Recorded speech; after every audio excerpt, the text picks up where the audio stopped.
경기 전날 저녁이었습니다. 미국의 한 공영 선수 숙소 식당. 형광등 불빛이 차갑게 깔린 그 자리에서 한국 선수 한 명이 은박 도시락의 끈을 천천히 당겼습니다.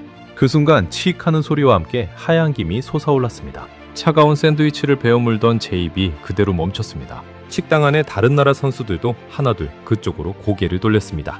따뜻한 밥 냄새가 차가운 식당 공기를 천천히 데우고 있었거든요. 저 연기가 대체 뭐지? 22회 동안 저는 음식이란 그저 연료일 뿐이라고 믿어왔습니다. 탄수화물 몇 그램, 단백질 몇 그램, 칼로리 몇이면 충분하다. 그 숫자가 전부였죠. 감정 따위가 끼어들 자리는 어디에도 없었습니다. 저는 북유럽 최고의 선수들을 책임져온 영양사였으니까요. 제 식단표는 단 한 번도 틀린 적이 없다고 자부했습니다. 그래서 한국 음식이라는 말을 들으면 늘 코웃음부터 쳤습니다. 맵고 자극적인 음식이 무슨 선수식이냐고 그렇게 단정짓고 살았습니다. 그런데 그날 저녁 그 따뜻한 도시락 하나가 제 22회를 통째로 뒤흔들었습니다. 옆 테이블의 한국 선수는 김이 몰락몰락 피어오르는 흰밥을 한술 떴습니다. 가래팩으로 데운 따뜻한 한 끼였죠. 그런데 제 손에 들린 건 냉장고에서 막 꺼낸 듯 식어버린 빵 한 조각이었습니다. 같은 대회 같은 시간, 그런데 완전히 다른 한 끼. 그 순간 저는 난생 처음으로 제가 짠 식단표가 부끄러웠습니다. 어쩌면 제가 평생 놓치고 있던 무언가가 저 도시락 안에 들어있을지도 모른다는 생각이 머릿속을 스쳤습니다. 세계 최강이라 자부하던 영양 전문가가 어째서 김밥 한 줄 앞에서 그렇게 허무하게 무너졌을까요? 그리고 한국은 어떻게 메달보다 먼저 선수의 밥 한 끼를 챙기는 나라가 되었을까요? 그날 이후 저는 그 답을 찾기 위해 한국 선수단의 주방까지 직접 찾아가야 했습니다. 한국이라는 나라는 금메달을 따기 전에 선수의 따뜻한 한 끼부터 국가가 직접 책임지고 있었습니다. 메달보다 먼저 사람을 챙기는 나라. 저는 그 단순한 진실을 너무 늦게 깨달았습니다. 지금부터 그날의 이야기를 22의 영양사의 자존심이 무너지던 그 한 줄을 천천히 들려드리겠습니다. 영상 시작 전 구독과 좋아요로 대한민국의 미래를 응원해주세요. 제 이름은 토마스 베리만입니다. 스웨덴 국가대표팀의 수석 영양사이자 컨디셔닝 코치죠. 20살 무렵 스톡홀름의 한 스포츠의학 연구소에서 일을 시작한 뒤로 올해까지 꼬박 22회를 선수들의 몸을 숫자로 다루며 살아왔습니다. 제 책상 위에는 늘 노트북 한 대와 두꺼운 식단 파일이 놓여 있었습니다. 그 안에는 선수 한 명 한 명의 데이터가 빼곡히 적혀 있었죠. 키, 몸무게, 체지방률, 하루 소비 열량, 경기당 평균 활동량. 저는 그 숫자들을 보며 하루 식단을 그램 단위로 짜는 사람이었습니다. 아침에 닭가슴살 150g, 현미밥 200g, 점심에 연어 180g. 이런 식으로 한 끼도 어림짐작으로 넘어가는 법이 없었습니다. 제게 음식이란 실처럼 쓰는 것이 아니라 회계장부처럼 한 칸 한 칸 맞춰놓는 것이었습니다. 동료들은 저를 두고 걸어다니는 계산기라고 불렀습니다. 저는 그 별명이 싫지 않았습니다. 오히려 자랑스러웠죠. 음식에 감정을 싣는 사람들을 보면 속으로 한심하다고 생각했거든요. 따뜻한 집밥이니 어머니의 손맛이니 하는 말들 말입니다. 선수에게 그런 건 사치라고 믿었습니다. 선수의 몸은 정밀한 기계고 음식은 그 기계에 넣는 연료일 뿐이다. 연료에 무슨 추억이 필요하고 무슨 정성이 필요하단 말입니까? 정확한 비율로, 정확한 시간에, 정확한 양만 넣으면 그만이었습니다. 저는 회의 때마다 선수들에게 이렇게 강조했습니다. 입이 즐거운 음식이 아니라 몸이 똑똑해지는 음식을 먹으라고 말이죠. 그런 제게 한국 음식은 늘 비웃음의 대상이었습니다. 몇 해 전 한 국제대회에서 한국 선수들이 김치라는 걸 먹는 모습을 처음 봤습니다. 새빨간 양념이 잔뜩 묻은 배추였죠. 저는 그걸 보고 동료에게 이렇게 말했습니다. 저렇게 맵고 짠 걸 먹고 어떻게 경기를 뛰지? 위장이 나만 하겠어? 동료도 고개를 끄덕였습니다. 그때 우리에게 한국 음식이란 그저 자극적이고 무모한 음식, 절대 선수식이 될 수 없는 음식이었습니다.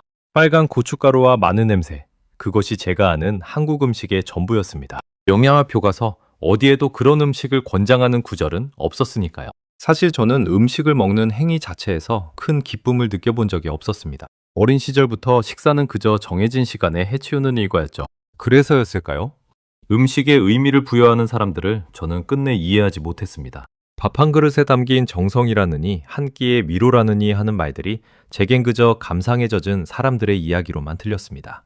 저는 제 신념에 단 한 번도 의심을 품지 않았습니다. 지난 10년간 제가 관리한 스웨덴 선수들의 부상률은 눈에 띄게 낮아졌고 경기 후반 체력 저하도 크게 줄었습니다. 협회는 저를 신뢰했고 선수들은 제 식단표를 성경처럼 따랐습니다. 저는 제가 만든 표 한 장이 메달의 색깔을 바꾼다고 믿었습니다. 그리고 실제로 그런 일이 몇 번 일어나기도 했죠.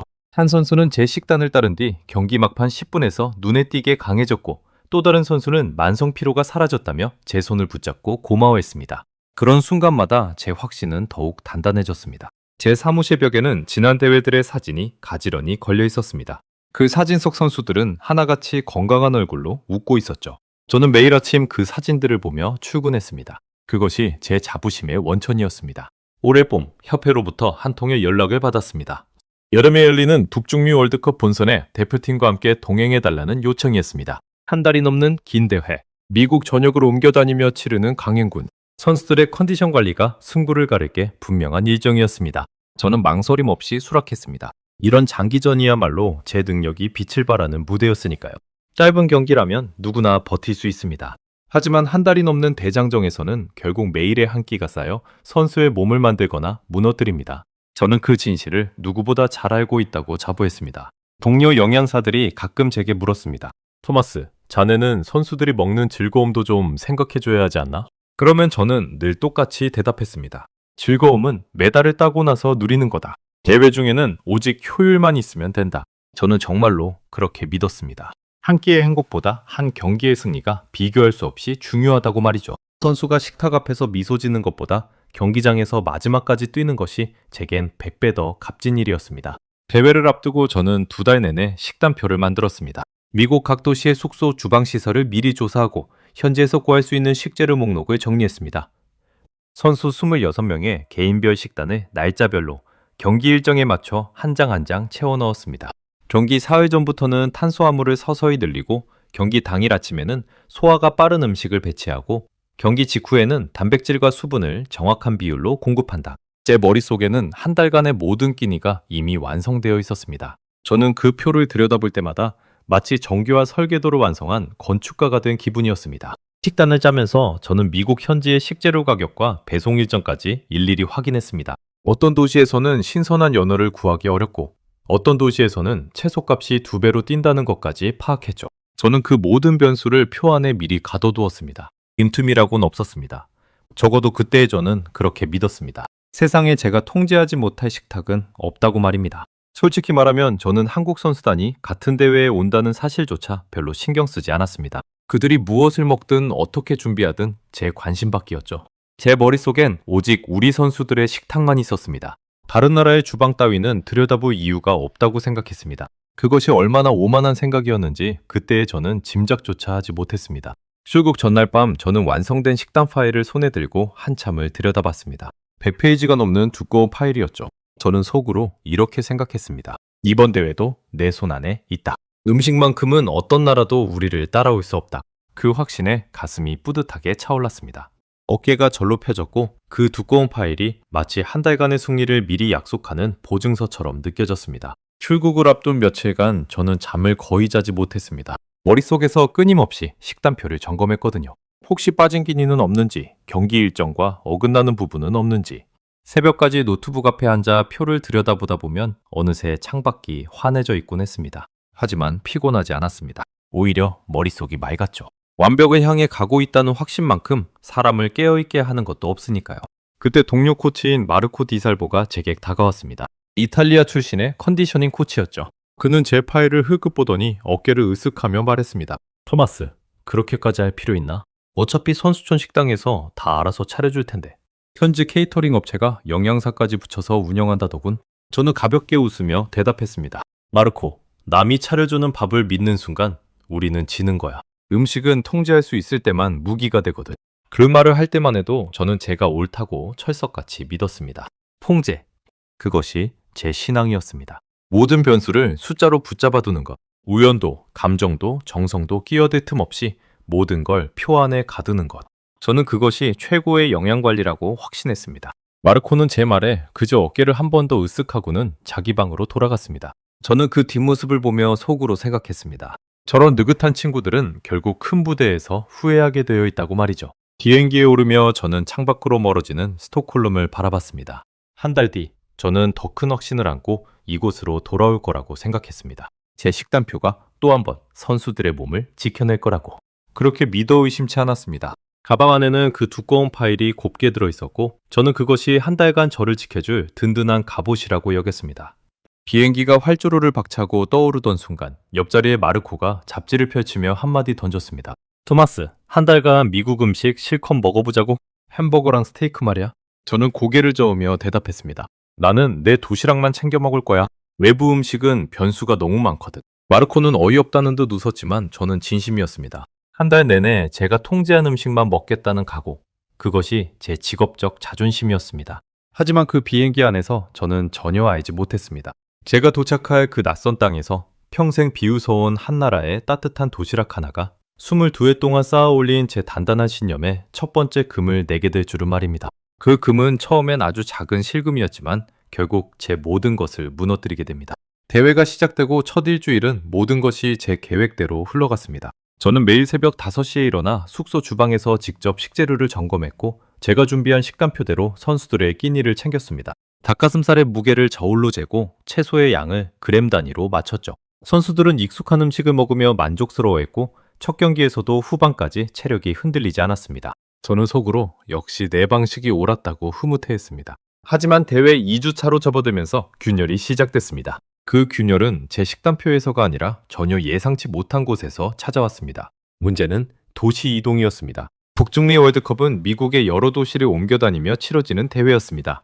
우리는 한 경기를 마치면 짐을 싸서 비행기로 다음 도시로 이동했고 매번 새로운 숙소에 짐을 풀어야 했습니다. 그런데 도시마다 주방 사정이 천차만별이었습니다. 어떤 숙소는 조리시설이 낡아 제대로 된 요리가 어려웠고 어떤 도시에서는 제가 식단표에 적어둔 식재료를 구할 수가 없었습니다. 신선한 연어 대신 냉동 생선밖에 없는 곳도 있었고 채소값이 터무니없이 비싸 양을 줄여야 하는 날도 있었습니다. 저는 매일 밤 식단표를 손보며 현지 상황에 맞춰 조정했습니다. 하지만 조정에는 한계가 있었습니다. 결국 우리 선수들은 점점 더 공용선수 숙소 식당에 의존하게 됐습니다. 현지 케이터링 업체가 운영하는 그 식당 말입니다. 마르코가 처음부터 믿으라고 했던 바로 그곳이었죠. 그 식당의 음식은 처음 며칠은 그럭저럭 먹을만 했습니다. 파스타, 구운 닭고기, 샐러드, 빵.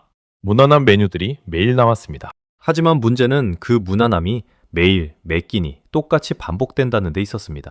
월요일에도 파스타, 화요일에도 파스타, 수요일에도 파스타. 단백질이라고 나오는 닭고기는 오래되어져 질겼고 채소는 시들시들했습니다. 따뜻한 국물 한 그릇, 갓 지은 밥 한 공기 같은 건 어디에도 없었습니다. 처음에 선수들은 군말 없이 먹었습니다. 프로니까요. 하지만 시간이 지나면서 변화가 보이기 시작했습니다. 가장 먼저 눈에 띈 건 미드필더 한 명이었습니다. 평소 시판을 2번씩 비우던 친구였는데 어느 날부터 음식을 절반도 먹지 않고 수저를 내려놓았습니다. 제가 다가가 왜 안 먹느냐고 물었더니 그 선수는 힘없이 웃으며 말했습니다. 코치님, 입맛이 없어서요. 똑같은 게 계속 나오니까 보기만 해도 질려서요. 저는 그 말을 대수롭지 않게 여겼습니다. 입맛이 없다는 건 감정의 문제일 뿐 영양과는 상관없다고 생각했거든요. 칼로리만 채우면 몸은 알아서 움직인다. 저는 그 선수에게 단호하게 말했습니다. 입맛은 사치다. 몸에 필요한 양만 채우면 된다. 그 선수는 고개를 끄덕이며 억지로 식판을 비웠습니다. 하지만 그 억지로 먹는 모습이 어쩐지 제 마음 한구석을 불편하게 만들었습니다. 문제는 한 명으로 끝나지 않았습니다. 며칠 사이 선수 여러 명의 식사량이 눈에 띄게 줄었습니다. 매일 같은 음식에 질린 선수들은 끼니를 대충 때우거나 아예 거르고 방으로 들어가 버리기도 했습니다. 어떤 선수는 몰래 햄버거를 사 먹다가 배탈이 났고 또 어떤 선수는 단 며칠 만에 몸무게가 빠지기 시작했습니다. 저는 노트에 매일의 식사량과 컨디션을 꼼꼼히 기록했습니다. 그런데 기록을 들여다볼수록 마음이 무거워졌습니다. 숫자는 거짓말을 하지 않으니까요. 첫 주에 비해 둘째 주의 평균 식사량은 눈에 띄게 줄어 있었습니다. 처음엔 식판에 10분의 1쯤 남기던 선수들이 이제는 절반 가까이 남기고 있었습니다. 작은 변화처럼 보였지만 한 달짜리 대회에서 이런 흐름이 쌓이면 결국 경기력으로 터져나옵니다. 저는 그 사실을 누구보다 잘 알고 있었기에 더욱 초조했습니다. 제가 가장 두려워하던 일이 벌어지고 있었습니다.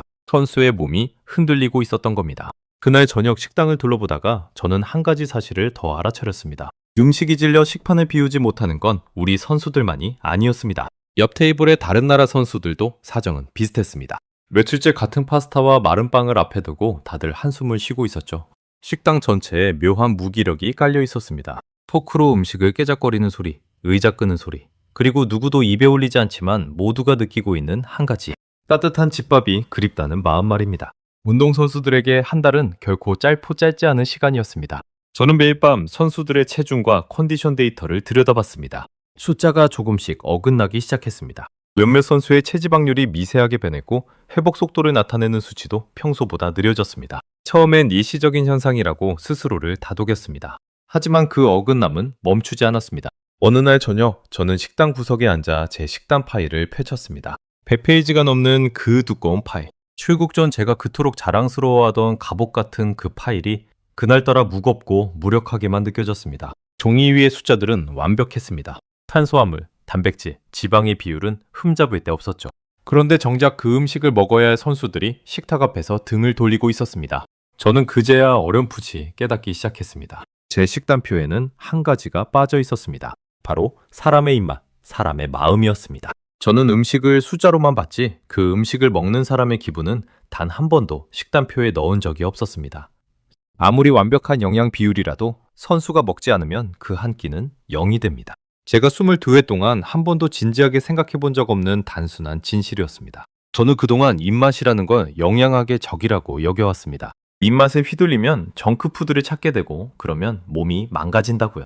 그래서 일부러 선수들의 입맛을 무시하는 식단을 짜왔습니다. 맛없어도 몸에 좋은 것, 그것이 제 철학이었습니다. 그런데 지금 그 철학이 정반대의 결과를 낳고 있었습니다. 아무리 영양이 완벽해도 선수가 먹지 않으면 소용없다는 것. 입맛은 적이 아니라 선수가 음식을 몸으로 받아들이게 하는 가장 중요한 문이라는 것. 저는 그 단순한 사실을 22회가 지나서야 비로소 마주하고 있었습니다.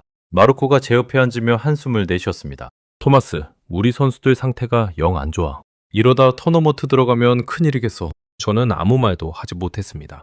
늘 자신만만하게 대답하던 제 입이 그날만큼은 무겁게 닫혀 있었습니다. 손에 든 펜으로 식단표 어딘가를 고쳐보려 했지만 어디를 어떻게 고쳐야 할지 도무지 알 수가 없었습니다. 그날 밤 저는 숙소 침대에 누워 천장을 한참 바라봤습니다. 22회 만에 처음으로 제 식단표가 현실 앞에서 무릎을 꿇고 있었습니다. 저는 통제를 신앙처럼 믿어왔습니다. 모든 걸 표 안에 가두면 된다고요. 그런데 정작 가장 중요한 변수, 사람의 마음만큼은 그 표 안에 가둘 수가 없었습니다. 다음 날 아침 식당에서 저는 우연히 한 장면을 목격했습니다. 식당 안쪽에서 우리 선수 2명이 창밖을 내다보고 있었습니다. 무엇을 보나 싶어 저도 그쪽으로 시선을 옮겼습니다. 건물 옆 작은 별관 쪽에서 누군가 분주히 짐을 나르고 있었습니다. 커다란 보온 가방, 은박 도시락 상자, 그리고 정성스럽게 포장된 음식들. 그 사람들이 입은 단체복 등판에는 태극 문양이 선명하게 박혀 있었습니다. 한국 선수단이었습니다. 우리 선수 한 명이 부러운 듯 중얼거렸습니다. 코치님, 저기 한국팀은 자기들 밥을 따로 만들어 먹는데요. 한식 도시락이라던데? 냄새가 진짜 끝내준다고 다른 나라 선수들이 다 부러워한대요. 저는 그 말을 듣는 순간 가슴 한복판이 묘하게 서늘해졌습니다. 제가 그토록 비웃던 한국 음식, 맵고 자극적이라 선수식엔 부적합하다고 단정지었던 그 음식이 지금 이 식당에서 가장 부러움을 받는 한 끼가 되어 있었습니다. 저는 한참 동안 그 별관 쪽을 바라봤습니다. 보온 가방을 나르는 사람들의 분주한 손길, 그 위로 희미하게 피어오르는 김. 무언가 제 안에서 작은 소리를 내며 흔들리기 시작했습니다. 22회 동안 단 한 번도 의심하지 않았던 제 신념의 가장 밑바닥에서 작은 돌멩이 하나가 굴러떨어지는 듯한 기분이었습니다. 그때 저는 결심했습니다. 저 한국 도시락의 정체를 직접 확인해 봐야겠다고. 그것이 정말 부러워할 만한 음식인지 아니면 그저 향수병에 걸린 선수들의 착각인지. 저는 영양 전문가답게 두 눈으로 직접 검증하기로 마음먹었습니다. 물론 그때까지만 해도 저는 여전히 의심하고 있었습니다. 어차피 자극적인 향신료로 입맛을 속이는 음식일 거라고 말이죠. 저는 그날 밤 늦게까지 잠을 이루지 못하고 식당 앞을 서성였습니다. 닫힌 그 별관의 불빛이 새벽까지 꺼지지 않는 걸 보았거든요. 누군가 그 안에서 밤새 무언가를 준비하고 있다는 뜻이었습니다. 대체 어떤 음식이기에 저렇게까지 정성을 들이는 걸까? 그 불빛 하나가 제 호기심을 자꾸만 건드렸습니다. 제 오만은 그렇게 마지막까지 저를 붙잡고 있었습니다. 그날 오후 저는 식당 영양점검을 핑계삼아 한국선수단의 급식지원센터를 직접 찾아갔습니다. 우리 숙소에서 차로 15분쯤 떨어진 곳이었습니다. 한국팀은 현지 호텔의 식당 하나를 통째로 빌려 그곳을 임시 주방으로 쓰고 있었습니다. 들어가는 입구에 한국선수단 급식지원센터라는 작은 안내판이 붙어 있었습니다. 문을 열고 들어선 순간 제 코를 가장 먼저 사로잡은 건 냄새였습니다. 고소한 밥 냄새, 깊고 진한 고기국 냄새, 그리고 알싸하면서도 식욕을 돋우는 양념 냄새. 그 냄새는 제가 평생 식당에서 맡아온 그 어떤 냄새와도 달랐습니다. 차갑고 무미건조한 케이터링 식당의 냄새가 아니라 누군가의 집 부엌에서 새어나오는 것 같은 따뜻한 냄새였습니다. 저도 모르게 발걸음이 느려졌습니다. 주방 안에서는 십수명의 사람들이 분주하게 움직이고 있었습니다. 모두 위생복을 입고 팔에 태극 문양을 달고 있었습니다. 누군가는 커다란 솥에 국을 끓이고 있었고, 누군가는 고기를 양념에 재우고 있었으며, 또 누군가는 갓 지은 밥을 도시락 용기에 한 주걱씩 정성스럽게 담고 있었습니다. 마치 거대한 가정집 부엌을 통째로 옮겨온 것 같았습니다. 주방 가장 안쪽에서는 두 명의 조리사가 마주보고 서서 끝없이 고기를 다듬고 있었습니다. 칼이 도마를 두드리는 일정한 소리가 마치 어떤 행진곡처럼 울렸습니다. 그 옆에서는 또 다른 사람이 커다란 들통에 쌀을 안치고 있었습니다.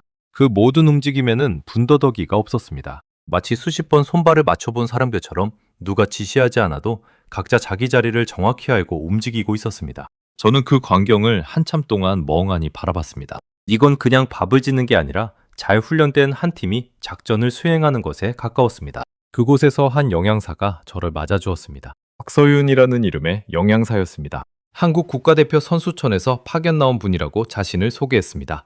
조용하고 차분한 인상이었지만 눈빛만큼은 또렷했습니다. 저는 동료 영양사로서 견학을 왔다고 말했고, 박서윤은 흔쾌히 주방 안을 안내해 주었습니다. 저는 먼저 그 규모에 놀랐습니다. 박서윤의 설명에 따르면 이런 급식지원센터를 운영하는 데 드는 예산이 큰 대회 하나에 무려 22억 원에 달한다고 했습니다. 저는 제 귀를 의심했습니다. 한 번의 대회, 단지 선수들의 밥을 챙기기 위해 한 국가가 22억 원을 쏟아붓는다고요. 제가 일하는 스웨덴에서는 상상조차 하기 힘든 규모였습니다. 보통 그 정도 예산이면 새 훈련 장비를 사거나 코치를 더 고용하는 데 쓰지 밥에 그렇게 투자한다는 건 들어본 적이 없었습니다. 박서윤은 담담하게 말을 이었습니다. 이번 같은 큰 대회에는 영양사와 조리사를 합쳐 36명이 파견됩니다. 경기장이 여러 도시에 흩어져 있으면 급식센터도 3곳으로 나눠서 운영하죠. 선수가 어느 도시에 있든 따뜻한 밥을 먹을 수 있게. 저는 그 말을 들으며 머릿속으로 빠르게 계산했습니다. 36명의 전문 인력이 오직 선수들의 끼니 하나를 위해 타국까지 날아온다. 그것도 한 끼에 100개에 가까운 도시락을 매일 2번씩 만들어낸다. 이건 단순한 식사 제공이 아니었습니다. 하나의 거대한 국가 시스템이었습니다. 그런데 박서윤이 들려준 이야기 중에서 저를 가장 놀라게 한 건 따로 있었습니다. 한국이 이런 급식지원센터를 운영하기 시작한 게 어제 오늘 일이 아니라는 사실이었습니다. 박서윤은 차분하게 말했습니다. 저희가 해외대회에서 선수들 밥을 직접 챙긴 게 벌써 20년이 넘었어요. 처음엔 작게 시작했는데 대회를 거듭하면서 노하우가 계속 쌓였죠. 어떤 식재료가 통관이 어려운지, 현지에서 뭘 구할 수 있는지, 선수들이 경기 전엔 뭘 먹어야 속이 편한지, 그런 것들이 20년 동안 차곡차곡 쌓인 거예요. 저는 그 말에 또 한 번 충격을 받았습니다. 20년의 누적된 노하우. 그것은 돈으로도 살 수 없고 하루아침에 흉내낼 수도 없는 자산이었습니다. 제가 식단표 한 장으로 통제하려 했던 그것을 한국은 20년이라는 시간과 수십 명의 손길로 차곡차곡 완성해온 것이었습니다. 더 놀라운 건 그 디테일이었습니다. 박서윤은 도시락 용기 하나를 제게 보여주었습니다. 음식이 담기는 칸 아래에 또 하나의 칸이 있었습니다. 발열팩이라는 거예요. 물을 부으면 화학 반응으로 열이 나서 받자마자 못 먹어도 따뜻하게 데워서 먹을 수 있어요. 추운 날씨에 경기하는 선수들을 위해 올해 처음 도입했죠. 저는 그 용기를 손에 들고 한참을 들여다봤습니다. 따뜻한 밥, 단지 그 하나를 위해 누군가는 이런 용기까지 설계하고 만들어낸 것이었습니다. 박서윤은 도시락 안을 열어 보여주었습니다. 보슬고슬한 흰쌀밥, 윤기가 흐르는 제육볶음, 부드러운 갈비찜, 멸치볶음, 그리고 깍두기까지. 색깔만 봐도 군침이 도는 한 상이었습니다. 박서윤이 설명을 덧붙였습니다. 올림픽 선수촌 식당에 가서 보니 단백질이 좀 부족하더라고요. 그래서 저희는 메인 반찬의 단백질 비율을 높이고 고기 양도 최대한 많이 담았어요. 선수들이 갈비찜이랑 제육볶음 같은 고기 반찬을 제일 좋아하거든요. 저는 그 말에 가슴이 철렁했습니다. 선수촌 식당에 단백질이 부족하다는 걸 그들은 직접 가서 확인하고 그 부족분을 자기들 도시락으로 채우고 있었습니다. 저는 22회 동안 영양 비율을 종이 위에서만 계산했습니다. 그런데 한국팀은 실제 경기장의 식당까지 찾아가 부족한 점을 눈으로 확인하고 그것을 곧바로 메뉴에 반영하고 있었던 겁니다. 데이터를 종이 위에서 다루는 것과 발로 뛰어 현장에서 다루는 것, 그 차이가 그제야 뼈저리게 느껴졌습니다. 저는 천천히 주방을 한 바퀴 더 둘러봤습니다. 누군가는 다 만든 도시락을 보온 가방에 차곡차곡 담고 있었습니다. 선수촌까지 15분 안에 배달되어 따뜻할 때 도착하기요. 박서윤이 옆에서 설명했습니다. 15분. 그 짧은 시간 안에 따뜻함을 잃지 않도록 그들은 배달 경로까지 미리 계산해두고 있었습니다. 저는 그 보온 가방을 바라보며 음식이 주방을 떠나 선수의 손에 닿는 그 마지막 순간까지도 누군가가 책임지고 있다는 사실을 깨달았습니다. 제 식단표는 음식이 식탁에 오르는 순간 끝났습니다. 하지만 한국팀의 정성은 선수가 그 밥을 한술 뜨는 순간까지 이어지고 있었습니다. 박서연은 또 한 가지를 보여주었습니다. 김치였습니다. 그런데 보통 김치와는 조금 달랐습니다. 이건 젓갈을 안 넣은 김치예요. 외국에서는 젓갈이 든 김치가 통간이 까다롭거든요. 그래서 젓갈 없이도 똑같은 맛을 내는 김치를 어렵게 찾아서 준비했어요.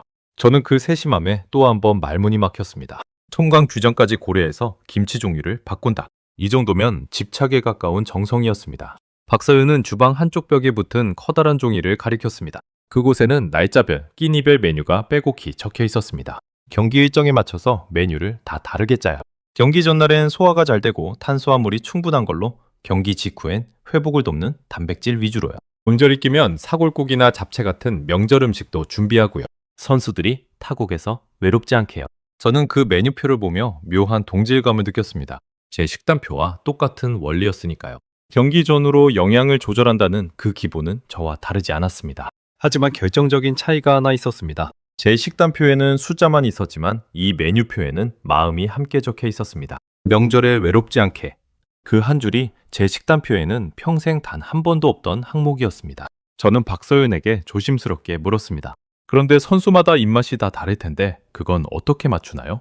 박서윤은 당연하다는 듯 대답했습니다. 선수 한 명 한 명 입맛을 거의 다 외우고 있어요.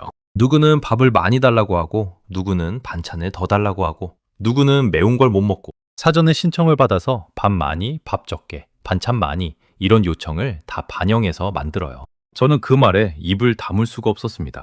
100개에 가까운 도시락을 하루 2번씩, 그것도 선수 개개인의 요청까지 일일이 반영해서 만든다. 저는 종이 위에서 선수 26명의 식단을 짜는 것만으로도 2달을 매달렸습니다. 그런데 이들은 그보다 훨씬 많은 사람의 입맛을, 그것도 매일 새롭게 챙기고 있었던 겁니다. 주방 한쪽에서는 조리장 한 명이 큰 솥앞에서 땀을 흘리고 있었습니다. 김중현 조리장이었습니다. 박서윤이 그를 소개해 주었습니다. 저분은 아침 8시부터 저녁 7시까지 쉴 새 없이 솥앞에 서 계세요. 명절에는 선수들이 향수병에 걸리지 않도록 사골국이랑 전, 잡채까지 일부러 만들어요. 김중현 조리전장은 잠시 손을 멈추고 저를 보며 사람 좋은 웃음을 지었습니다. 그러고는 이렇게 말했습니다. 선수들이 제 음식 먹고 힘내서 좋은 경기하면 그게 제 메달이에요. 그 말을 듣는 순간 저는 가슴 안쪽이 묵직하게 내려앉는 듯한 느낌을 받았습니다. 그게 제 메달이에요. 저는 22회 동안 그런 마음으로 음식을 다뤄본 적이 단 한 번도 없었습니다. 제게 음식은 늘 숫자였고 선수의 몸을 위한 도구였습니다. 그런데 이 사람들에게 음식은 마음이었습니다. 따뜻한 밥 한 그릇에 응원과 정성을 담아 보내는 보이지 않는 또 하나의 국가대표였던 겁니다. 박서윤은 마지막으로 한 가지를 더 들려주었습니다. 사실 이렇게까지 챙기는 나라가 많지 않아요. 대부분은 선수촌 식당에서 주는 대로 먹죠. 영양사랑 조리사를 수십 명씩 외국까지 보내서 매일 따뜻한 도시락을 만드는 건 솔직히 흔치 않은 일이에요. 저는 그 말을 들으며 부끄러움에 얼굴이 화끈거렸습니다. 흔치 않은 일. 그 흔치 않은 일을 한국은 20년 넘게 묵묵히 당연한 듯이 해오고 있었습니다. 반면 저는 흔하디흔한 케이터링 식당에 우리 선수들을 맡겨두고 그것이 어쩔 수 없는 일이라며 스스로를 위로하고 있었습니다. 같은 영양사라는 직업을 가지고도 우리가 음식을 대하는 마음의 깊이는 이토록 달랐던 겁니다. 박서윤이 슬쩍 도시락 하나를 제 앞으로 내밀었습니다. 한번 드셔보실래요? 백문이 불여일견이라잖아요. 영양사님이 직접 드셔보셔야 진짜를 아시죠? 저는 잠시 망설였습니다.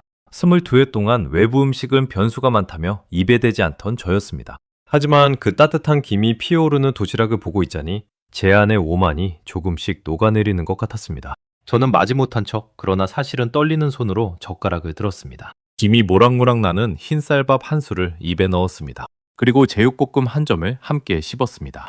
그 순간 저는 그 자리에 그대로 굳어버렸습니다. 입안에서 따뜻한 밥알이 부드럽게 풀어지고 알싸하면서도 깊은 양념이 혀끝을 감쌌습니다. 자극적이기만 할 거라던 제 예상은 완전히 빗나갔습니다. 매운맛 뒤에는 은은한 단맛이 있었고 짠맛 뒤에는 고소한 감칠맛이 따라왔습니다. 그것은 단순한 자극이 아니라 수십 년간 다듬어진 정교한 균형의 맛이었습니다. 저는 한참 동안 아무 말도 하지 못했습니다. 입안 가득 퍼지는 그 맛에 22회 동안 제가 음식을 한다고 자부해온 모든 것이 한순간에 무너지는 것 같았습니다. 저는 그제야 깨달았습니다. 저는 음식의 영향은 알았을지 몰라도 음식의 진짜 힘은 단 한 번도 알지 못했다는 것을요. 박서연이 제 표정을 보고 조용히 웃었습니다. 그 웃음 앞에서 저는 처음으로 영양 전문가로서의 자존심을 내려놓아야 할지도 모른다는 예감에 사로잡혔습니다. 그날 밤 저는 숙소로 돌아와서도 도무지 잠을 이룰 수가 없었습니다. 입안에 남은 그 따뜻한 밥의 기억이 자꾸만 저를 흔들었습니다. 저는 노트북을 열고 한국 음식에 관한 자료를 찾기 시작했습니다. 단순히 맛이 좋다는 차원이 아니라 대체 그 음식이 세계에서 어떤 위치에 있는지를 제 눈으로 확인하고 싶었습니다. 22회를 데이터로 살아온 사람답게 저는 감정이 아니라 숫자로 이 현상을 검증하려 했습니다. 그런데 화면을 넘기면 넘길수록 제 손가락이 점점 느려졌습니다. 가장 먼저 제 눈을 사로잡은 건 김밥에 관한 이야기였습니다. 제가 그날 처음 맛본 그 한국식 반마리 음식 말입니다. 경상북도 구미라는 작은 도시에 있는 설립된 지 겨우 3년밖에 안 된 신생 식품회사가 있었습니다. 이름조차 알려지지 않은 그 작은 회사가 냉동김밥이라는 걸 만들어 미국에 수출하기 시작했다고 합니다. 신선한 김밥도 아니고 냉동김밥. 저는 처음엔 코웃음을 쳤습니다. 얼려놓은 반마리가 무슨 맛이 있겠나 싶었죠. 그런데 다음 문장을 읽는 순간 저는 마시던 물잔을 내려놓을 수밖에 없었습니다. 2023년 여름, 한 한국계 미국인이 그 냉동김밥을 먹는 영상을 짧은 동영상 앱에 올렸다고 합니다. 그저 평범한 시식 영상이었습니다. 그런데 그 영상이 폭발적으로 퍼져나갔습니다. 한 영상은 반 엿새 만에 좋아요가 77만 개, 댓글이 3,600개가 넘게 달렸습니다. 사람들은 너도 나도 마트로 달려갔습니다.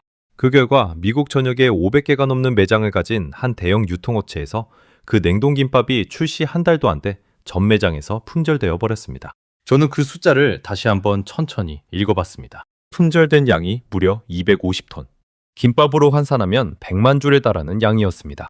그것이 단 2주 만에 동이 났습니다. 100만 줄. 저는 그 숫자 앞에서 잠시 멍해졌습니다.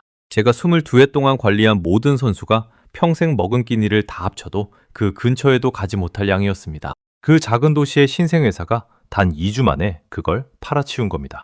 자료에는 그 회사의 비결도 적혀 있었습니다. 김밥을 영하 45도라는 극저온에서 급속 냉동해 수분 손실을 막고 촉촉함을 그대로 살려낸다는 것이었습니다. 일반 김밥의 식감을 90% 이상 재현해냈다고 했습니다. 저는 그 대목에서 또 한 번 놀랐습니다. 단지 맛이 좋아서 팔린 게 아니었습니다.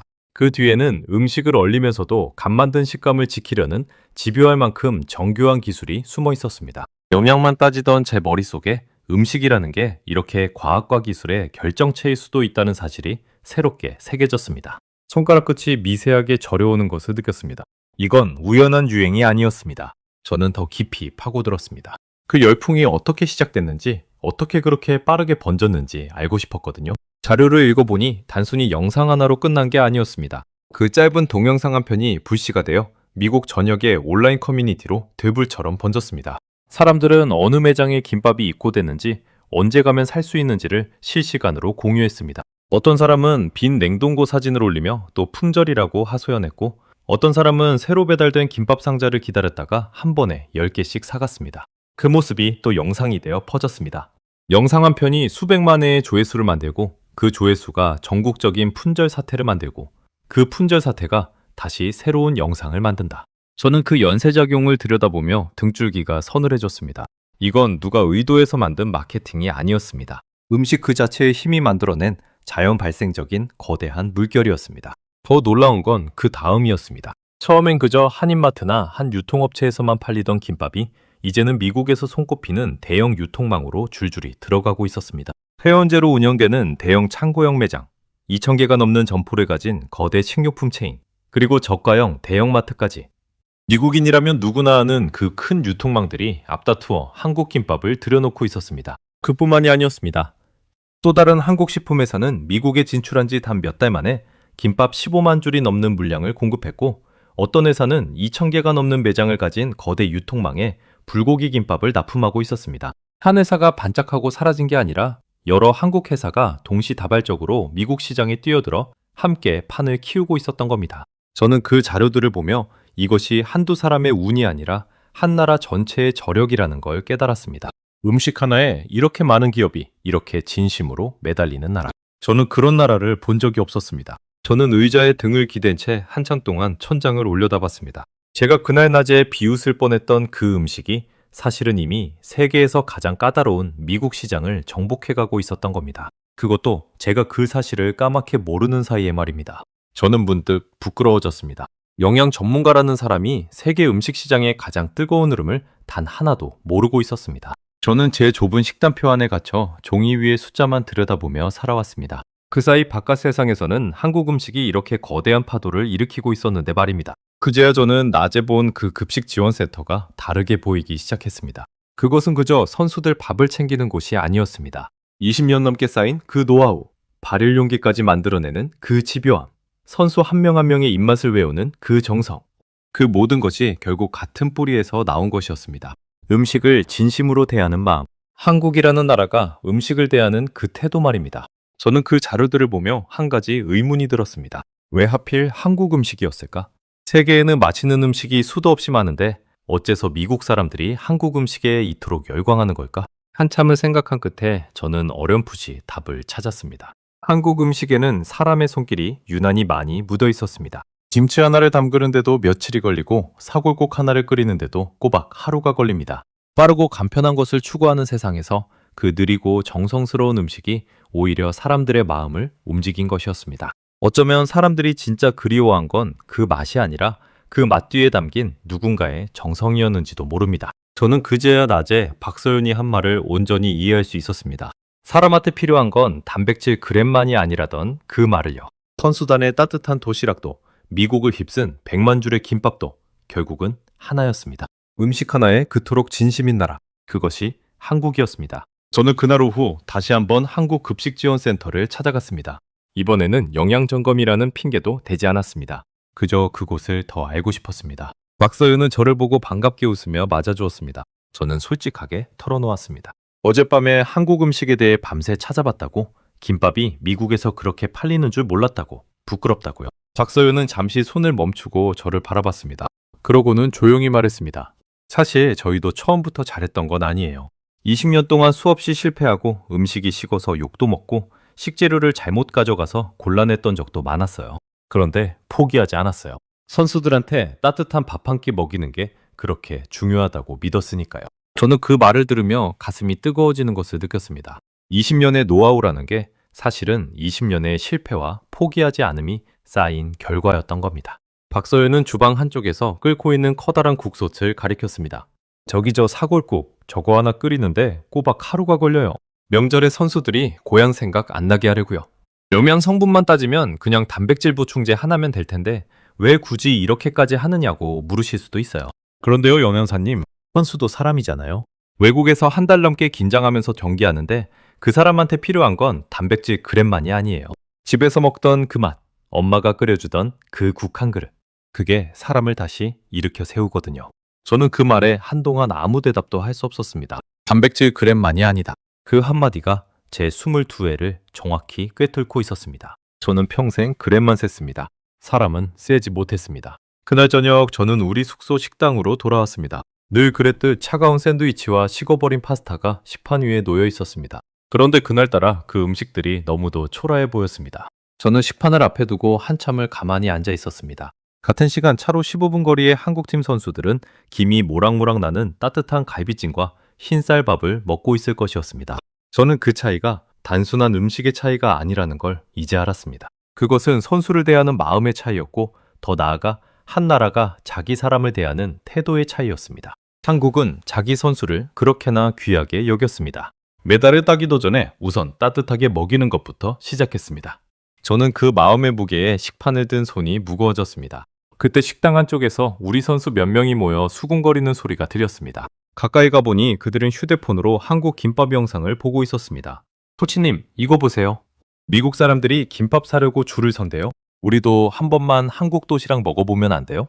한 선수가 농담 반 진담 반으로 그렇게 말했습니다. 저는 그 말에 가슴이 철렁 내려앉았습니다. 우리 선수들조차 한국 도시락을 부러워하고 있었던 겁니다. 제가 평생 자부심으로 삼아온 그 식단표를 정작 우리 선수들은 한국의 따뜻한 밥 한 끼와 바꾸고 싶어하고 있었습니다. 그 순간 저는 깨달았습니다. 제 자존심을 지키는 것과 선수들을 진짜로 위하는 것 중에서 저는 이제 하나를 골라야 한다는 것을요. 자료를 더 찾아보니 이 흐름은 김밥 하나에 그치지 않았습니다. 한국식 만두는 이미 오래전에 미국 만두 시장에서 1위에 올라 세계적인 경영대학원의 강의 교재로까지 다뤄지고 있었습니다. 한국식 라면, 떡볶이, 고추장까지 미국인들의 식탁에 차근차근 스며들고 있었습니다. 어떤 미국 음식 칼럼니스트는 한국의 시원한 맛이라는 표현을 영어로 옮기지 못해 그냥 한국어 발음 그대로 기사에 적었다고 합니다. 번역할 단어조차 없는 오직 한국에만 있는 그 맛을 미국인들이 인정하기 시작한 것이었습니다. 저는 그 대목에서 가슴이 묵직해졌습니다. 한 나라의 음식이 다른 나라의 언어로는 다 담을 수 없을 만큼 고유하다는 것. 그것이야말로 진짜 문화의 힘이 아니겠습니까? 다음날 아침 저는 마르코를 찾아갔습니다. 그리고 밤새 알게 된 모든 것을 털어놓았습니다. 100만 줄의 김밥, 짧은 영상 한 편이 만든 전국적 품절, 대형 유통망으로의 확산. 마르코는 처음엔 농담인 줄 알고 웃었습니다. 하지만 제가 보여준 자료들을 하나씩 확인하더니 점점 얼굴에서 웃음기가 사라졌습니다. 그러고는 낮은 목소리로 중얼거렸습니다. 토마스, 우리가 뭔가 단단히 착각하고 있었던 것 같은데? 저는 고개를 끄덕였습니다. 그리고 22회 만에 처음으로 제 입에서 이런 말이 나왔습니다. 마르코, 음식은 연료라고 믿었어. 그런데 저 도시락에선, 저 김밥에선 사람이 느껴져. 정성이 느껴진다고. 우리가 그동안 무시했던 건 음식이 아니라 음식에 마음을 담는다는 것 자체였어. 말을 내뱉고 나니 가슴 한가운데가 뻐근해졌습니다. 22회 동안 그토록 단단하게 붙들고 있던 신념이 마침내 그 밑바닥부터 통째로 무너져 내리고 있었습니다. 하지만 이상하게도 그 무너짐은 두렵지 않았습니다. 오히려 무언가 새로운 것이 그 자리를 채우고 있었습니다. 저는 그게 무엇인지 아직 정확히 알 수 없었지만 한 가지만은 분명했습니다. 저는 더 이상 예전의 토마스 베리만으로 돌아갈 수 없으리라는 것을요. 그날 오후 자료를 더 살펴보던 중 저는 흥미로운 사실 하나를 또 발견했습니다. 미국 냉동식품 시장이 한 해에 무려 475억 달러 규모라는 것이었습니다. 그 거대한 시장에서 그동안 냉동식품은 건강에 해롭다는 인식 탓에 좀처럼 성장하지 못하고 있었다고 합니다. 그런데 한국 김밥이 그 판을 흔들었습니다.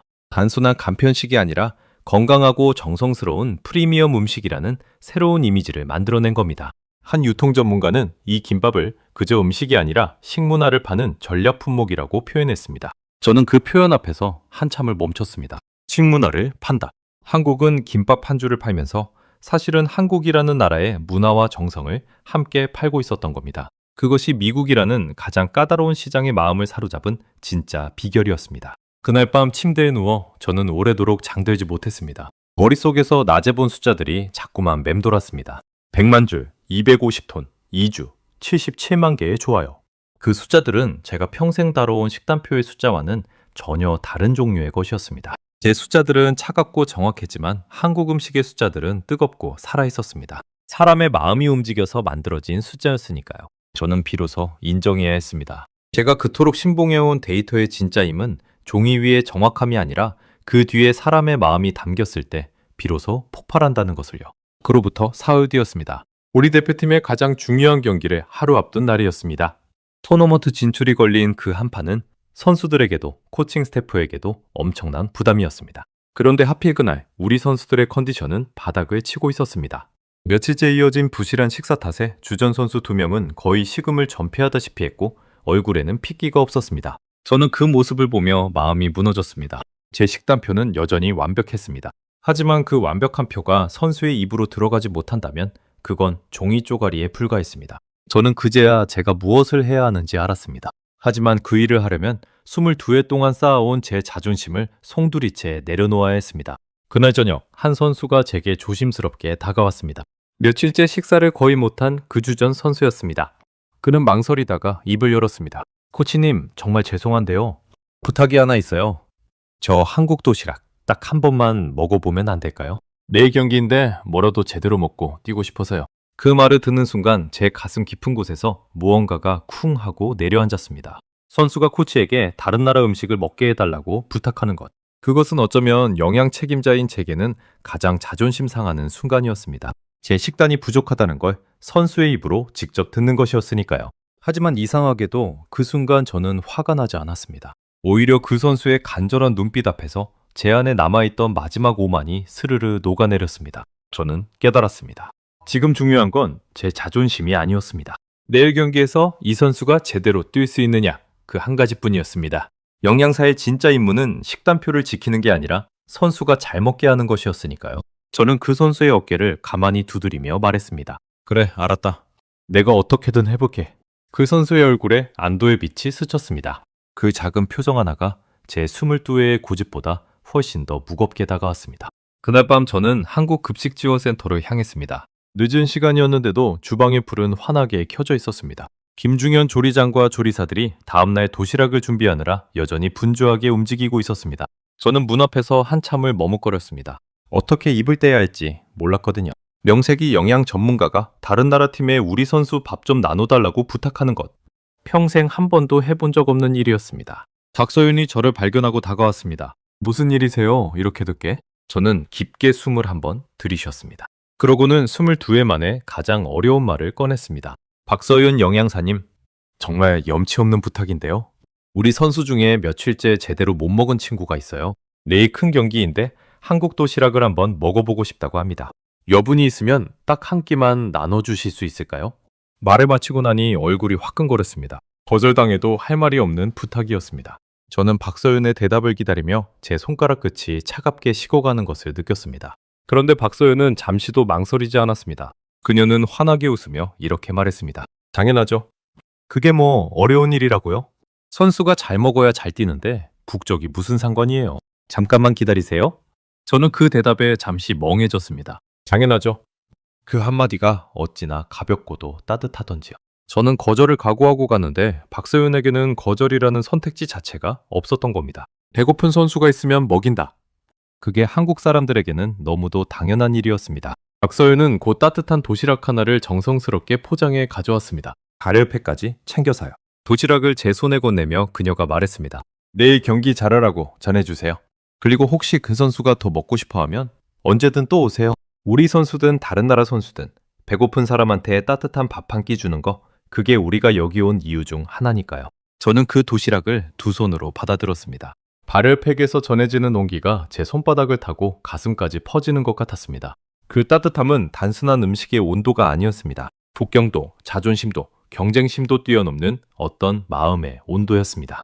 도시락을 받으러 갔던 그날 밤, 저는 주방 한쪽에서 또 하나의 장면을 보았습니다. 김중현 조리장이 늦은 시간까지 혼자 남아 다음날 쓸 재료를 손질하고 있었습니다. 양파를 까는 그의 손끝은 갈라져 있었고 위생복은 땀에 젖어 있었습니다. 저는 조심스럽게 물었습니다. 이렇게 늦게까지 힘들지 않으세요?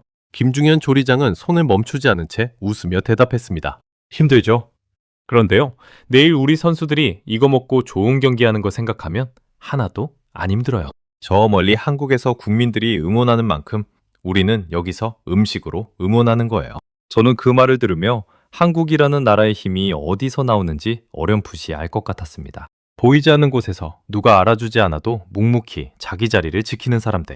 그 사람들이 모여 한 나라를 떠받치고 있었습니다. 숙소로 돌아오는 길, 저는 그 도시락을 품에 꼭 안고 걸었습니다. 밤 공기는 서늘했지만 제 품 안의 도시락만큼은 뜨거웠습니다. 저는 문득 22회 전 처음 영양사가 되겠다고 마음먹었던 그날이 떠올랐습니다. 그때 저는 사람들을 건강하게 행복하게 만들고 싶어서 이 길을 택했습니다. 그런데 어느 순간부터 저는 사람이 아니라 숫자만 보고 있었습니다.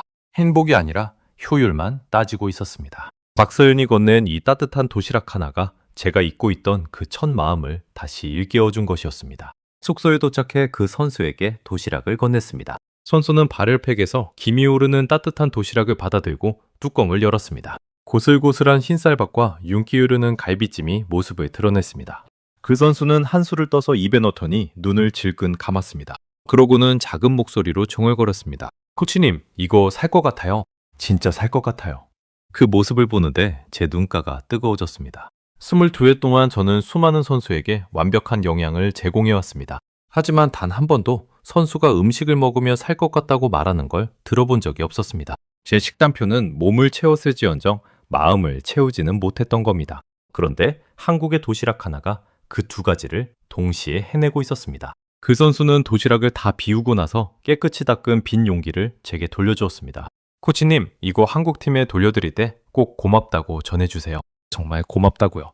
저는 그 빈 용기를 받아들며 가슴이 먹먹해졌습니다. 음식 하나가 사람과 사람 사이를 이렇게 따뜻하게 이을 수 있다는 것.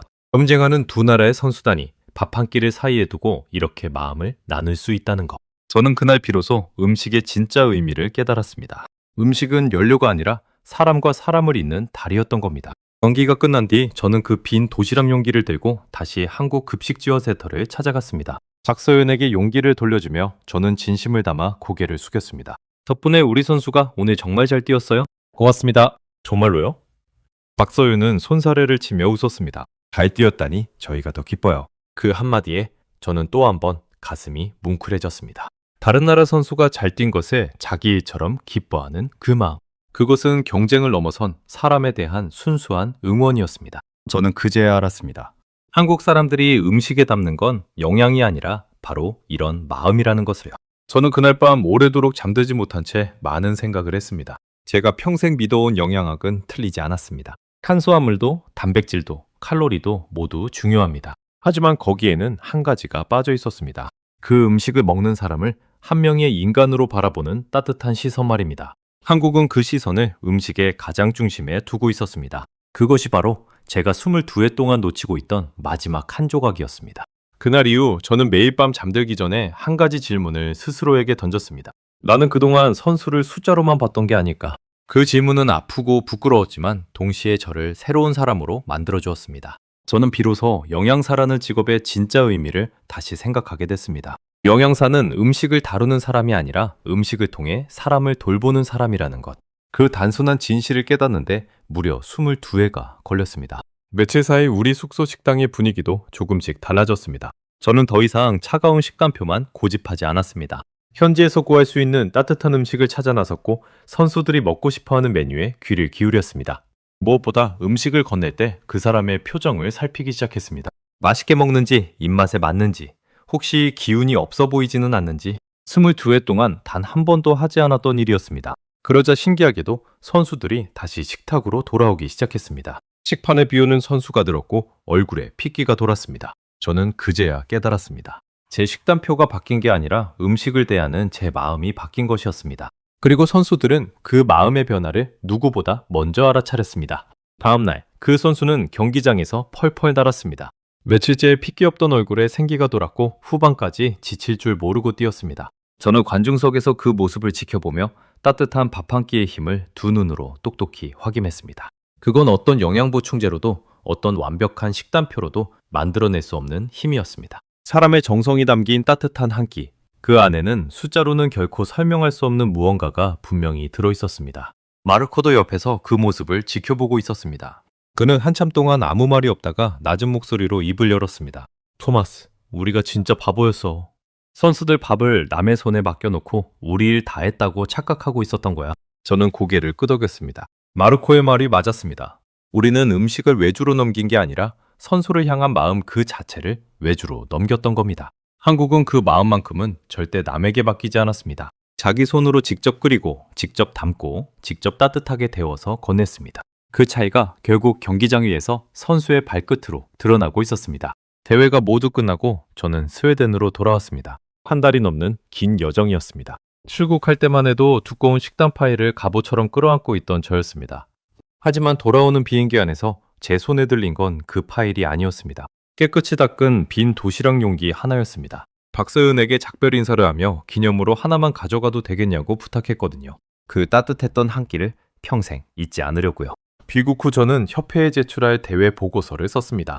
평소 같으면 영양 수치와 데이터로만 빼곡히 채웠을 보고서였습니다. 하지만 그날 저는 보고서 마지막 장에 평생 처음으로 이런 문장을 적어 넣었습니다. 한국은 메달을 따기 전에 선수의 한 끼부터 국가가 책임지는 나라였다. 우리가 배워야 할 것은 그들의 전술이 아니라 사람을 대하는 그 마음이다. 그 문장을 적는 동안 제 손은 한 번도 멈추지 않았습니다. 22회 동안 숫자만 적어온 제 손이 처음으로 마음을 적고 있었습니다. 보고서를 마무리하며 저는 표지에 적었던 제 직함을 한참 동안 바라봤습니다. 수석 영양사 토마스 베리만. 같은 이름, 같은 직함이었지만 그 안에 담긴 사람은 출국 전과 완전히 달라져 있었습니다. 떠날 때의 저는 음식을 통제하려는 사람이었고 돌아온 저는 음식으로 사람을 위로하려는 사람이었습니다. 그 한 달이 22회의 저를 바꿔놓은 겁니다. 저는 보고서에 한국의 급식 지원 시스템을 자세히 소개했습니다. 큰 대회 하나에 22억 원이 넘는 예산을 투입한다는 것, 영양사와 조리사 36명을 직접 파견한다는 것, 발열도시락이라는 세심한 기술까지 만들어낸다는 것, 그리고 그 모든 시스템이 무려 20년이 넘는 세월 동안 차곡차곡 쌓여왔다는 것까지요. 보고서를 읽은 협회 관계자들은 하나같이 놀라움을 감추지 못했습니다. 저는 거기서 멈추지 않았습니다. 협회에 정식으로 제안서를 올렸습니다. 우리도 한국처럼 큰 대회에는 우리만의 급식 지원 시스템을 운영하자고요. 차가운 케이터링 식당에 선수들을 맡겨두지 말고 우리 손으로 따뜻한 한 끼를 직접 챙기자고요. 처음엔 예산이 너무 많이 든다며 난색을 표하는 사람도 있었습니다. 하지만 저는 물러서지 않았습니다. 제가 두 눈으로 똑똑히 보았으니까요. 따뜻한 밥 한 끼가 선수의 경기력을 그리고 선수의 마음을 어떻게 바꾸는지를요. 그 제안이 받아들여지기까지는 시간이 걸렸습니다. 하지만 저는 조급해하지 않았습니다. 한국도 20년이 걸렸는데 우리가 단번에 따라갈 수는 없는 일이었으니까요. 중요한 건 첫걸음을 떼는 것이었습니다. 그리고 저는 그 첫걸음을 뗀 사람이 되고 싶었습니다. 마르코도 저와 함께 그 제안에 힘을 보탰습니다. 한때 케이터링 식당이면 충분하다던 그가 이제는 누구보다 앞장서서 변화를 외치고 있었습니다. 우리 두 사람은 그 한 달간 같은 것을 보고 같은 것을 깨달았습니다. 진짜 강한 팀은 전술만 좋은 팀이 아니라 선수 한 명 한 명을 끝까지 챙기는 팀이라는 것을요. 그리고 그 챙김의 가장 기본은 다름 아닌 따뜻한 밥 한 끼라는 것을요. 요즘 저는 가끔 스웨덴의 한 한국 식당을 찾아갑니다. 처음엔 그저 그날의 맛이 그리워서였습니다. 김이 모락모락 나는 갈비찜, 알싸하면서도 깊은 제육볶음, 그리고 따뜻한 흰쌀밥. 그 맛을 입에 넣을 때마다 저는 이탈리아 어딘가의 그 작은 급식 지원센터를 떠올립니다. 새벽부터 솥에 불을 올리던 김중현 조리장의 갈라진 손끝, 거절이라는 선택지조차 없던 박서윤의 따뜻한 미소를요. 얼마 전에는 그 식당에서 김밥을 처음으로 직접 주문해 먹어봤습니다. 한때 제가 비웃었던 미국에서 100만 줄이 팔렸다던 바로 그 음식 말입니다. 한 입 베어 무는 순간 저는 또 한 번 그 정교한 균형의 맛에 감탄했습니다. 작은 김밥 한 줄 안에 밥과 채소와 단백질이 완벽하게 어우러져 있었습니다. 영양학적으로도 이보다 더 균형 잡힌 음식을 찾기 어려울 정도였습니다. 저는 그제야 깨달았습니다. 한국 음식이 세계를 사로잡은 건 우연이 아니라 수백 년간 다듬어진 지혜의 결과였다는 것을요. 저는 동료 영양사들에게도 그날의 이야기를 자주 들려줍니다. 처음엔 다들 반신반의했습니다. 음식 하나가 그렇게까지 큰 차이를 만들 수 있느냐고요? 그러면 저는 미국에서 100만 줄이 팔린 김밥 이야기를, 22억 원을 들여 운영한 급식지원센터 이야기를, 발열도시락의 그 한 줄기 김 이야기를 들려줍니다. 이야기가 끝날 무렵이면 처음엔 의심하던 동료들의 눈빛도 어느새 진지해져 있습니다. 한국이라는 나라가 음식에 쏟는 그 정성의 무게를 그들도 비로소 느끼기 시작하는 겁니다. 22회 동안 저는 음식을 한다고 자부했습니다. 하지만 진짜 음식을 만난 건 그 낯선 땅의 작은 주방에서였습니다. 그곳에서 저는 음식이 단순한 연료가 아니라는 것을, 한 끼의 밥에는 사람을 다시 일으켜 세우는 힘이 있다는 것을 배웠습니다. 그리고 그 가장 깊은 진실을 제게 가르쳐준 나라가 바로 한국이었습니다. 그 빈 도시락 용기는 지금도 제 사무실 책상 위에 놓여 있습니다.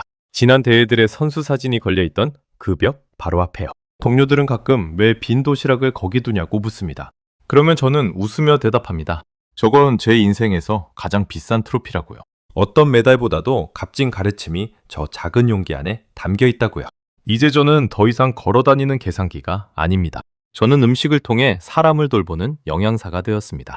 선수의 몸뿐 아니라 선수의 마음까지 챙기는 사람으로 말입니다.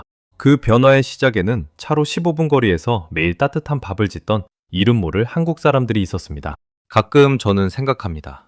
만약 그날 그 식당에서 한국 선수의 도시락이 내뿜던 그 한 줄기 김을 보지 못했다면 저는 지금도 차가운 숫자에 갇혀 살고 있었을 거라고요. 그 작은 김 한 줄기가 22회 동안 얼어붙어 있던 제 마음을 녹였습니다. 그리고 그 따뜻함은 지금도 제 안에서 식지 않고 있습니다.